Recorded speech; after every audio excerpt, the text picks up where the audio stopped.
Bwana, tattoo za Konde Boy, tattoo za Harmonize zimemeke headline huko mitandaoni.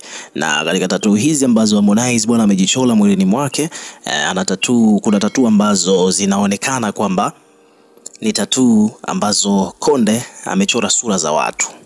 Maana Konde bwana ni moja kati ya wasanii ambao wana tattoo nyingi sana, na hususan ukizungumzia tattoo za sura za watu, basi Harmonize yuko nazo kadhaa mwilini mwake. Ana tattoo takriban 4 kama sikosei za sura za watu. Lakini ukiachana hizo, ana tattoo usoni. Naweza kusema kwamba ndiye msanii pekee ambaye ni A-list celebrity mwenye tattoo mpaka usoni.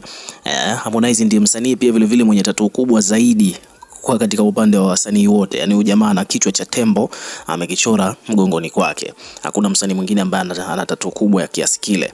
Ukiachana hilo, ndiye msanii mwenye tattoo nyingi zaidi, lakini pia sura pia ni nyingi mwilini mwake. So tukizungumzia issue ya sura, ni kwamba Konde Boy ana sura ya Mheshimiwa Magufuli katika mguu wake wa kulia, lakini mguu wake wa kushoto pia ana tattoo ya sura ya Kajala na Paula ambazo sasa hivi amezikava, ameziwekea, amezifuta, zimekuwa kama kovu.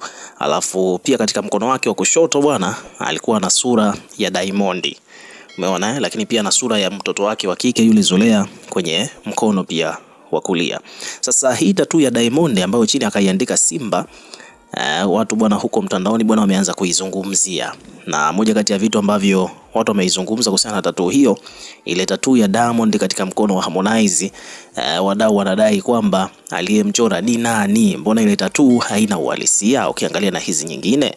Kwa sababu tattoo ya sura ya Magufuli kweli kabisa inafanana sana, yani ni ile ile copy and paste. Sura ya Magufuli ipo kwenye mguu wa Harmonize, tattoo ya Paula na Kajala pia zinafanana kweli na uhalisia, lakini tattoo ya Diamond bwana imechorwa na mtu ambaye labda anaonekana kama vile alikuwa anajifunza. Kwa hiyo Kari bwana akaja akaposti hiyo, alafu akaandika kwamba bwana, ila mwili wa Harmonize umepitia mengi sana.